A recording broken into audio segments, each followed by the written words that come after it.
he come back from his summer vacation?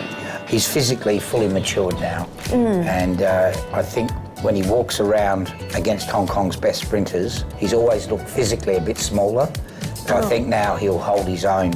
I think he could easily break a track record. The first trial, Zach wasn't trying, and he ran incredible time. Even mentally, he was still a little bit immature, but he feels like he's strengthened up. You know, whether that is fat or whether that is him filling out into the frame of his body. The Randwick Straight is uphill, so it's going to feel a little bit more testing as he gets towards the line. He's going to trial there the week before, so he'll get a look at the track and get a feel of it. One of the biggest hurdles I think he's going to have to overcome is in Australia he's going to be stabled at Canterbury, so he's going to have to get onto a horse truck, take the 45-minute drive to Randwick Racecourse, but then he's going to have to stand there in his box with the crowd being able to come and see him. So he's going to get thousands and thousands and thousands of people come to his box and look over the fence and take photos. There's going to be a lot of noise, there's going to be a lot of commotion. Well, the good thing is he came from New Zealand, he travelled to Australia.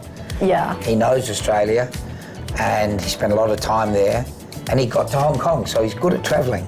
And so I expect him to travel very well. We've got a special travelling team going with him, and Jimmy, my assistant, is going to be waiting for him in Australia just to settle him in, to learn, you know, with the routine. Roy, his regular track rider, is going to be with him. Zach is going to fly down for his trial. So we're giving him the rock star treatment. His personality is, I would say, hardworking, honest, and great constitution. He's very sweet, so he's a very gentle, kind horse. He's fast, we've seen that. And he's easy. He's easy to handle, easy to ride, he's a pleasure to do anything with.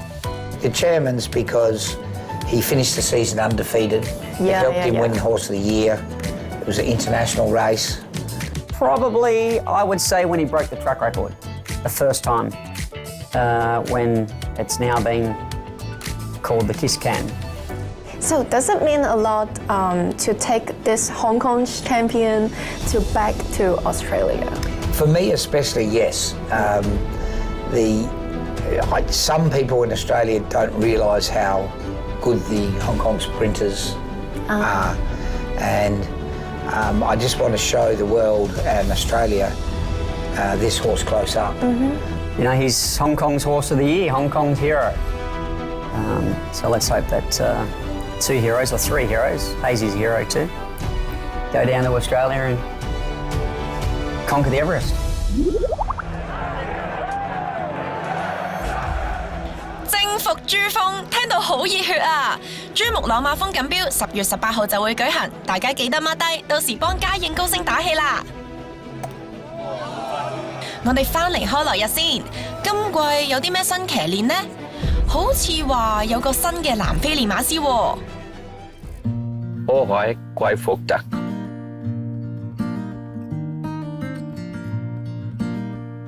Mr. Probert, I know you've been very successful back in South Africa, and now you're starting a new chapter in Hong Kong. So can you tell us your short-term and long-term goals here? So my job as a trainer is to get the best out of every horse that I get the opportunity to train. So whether that be in Class 5 or in Class 1 or in G1.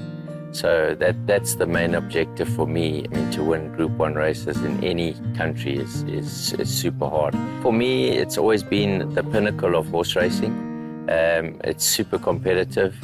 It's one of the few places in the world where you still attract massive crowds, which I think is fantastic. The atmosphere at races is electric.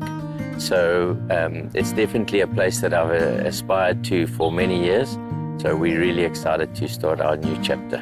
So when will we see your first runner in Hong Kong? With us only taking possession of most of these horses in mid-July, so it's still a bit of a learning process for me.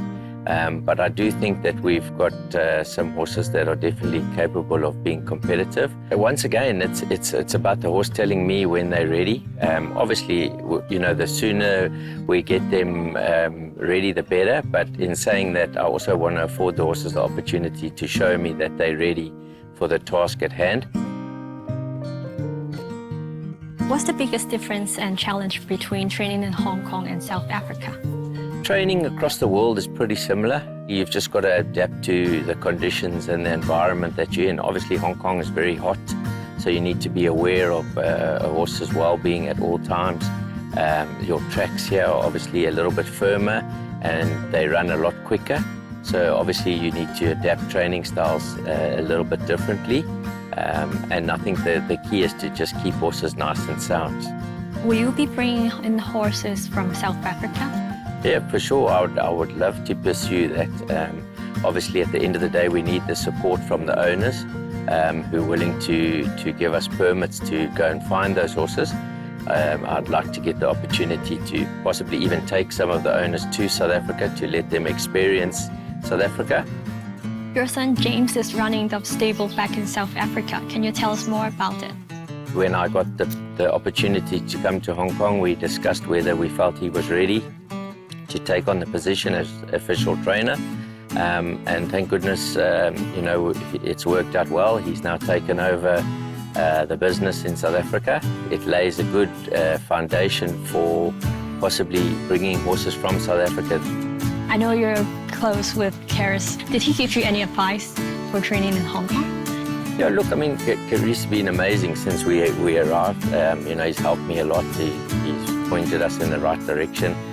It's always good to take information in and process it and then, take little bits and pieces out of whatever you've learned from different peoples.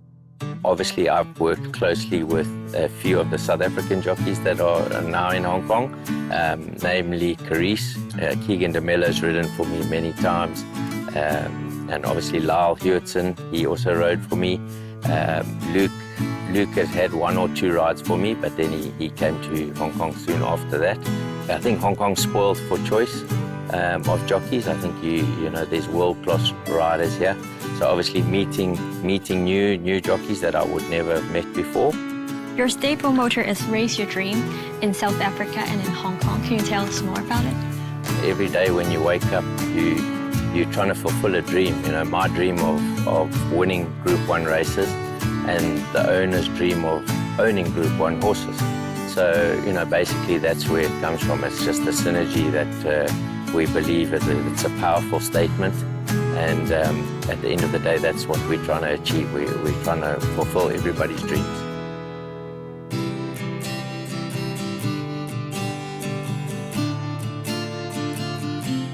I've been riding now for the best part of 20 years. I've continued doing well every season in the UK, riding 100 winners per year.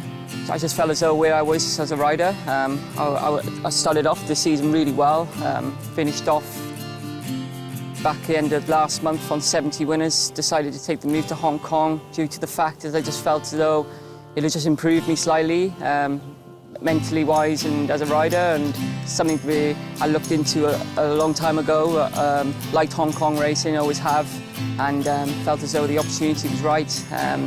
Time to take that next step in the right direction, hopefully. Hong Kong is a special place, and grateful to get the opportunity to ride here. And I mean, Bridgera and Harry have done so well over the years, so I mean, if I can just follow in their footsteps, and Andrea's been great, telling me the ropes and what to look out for and what to do. So yeah, they're very supportive, and it's nice to be riding again with them.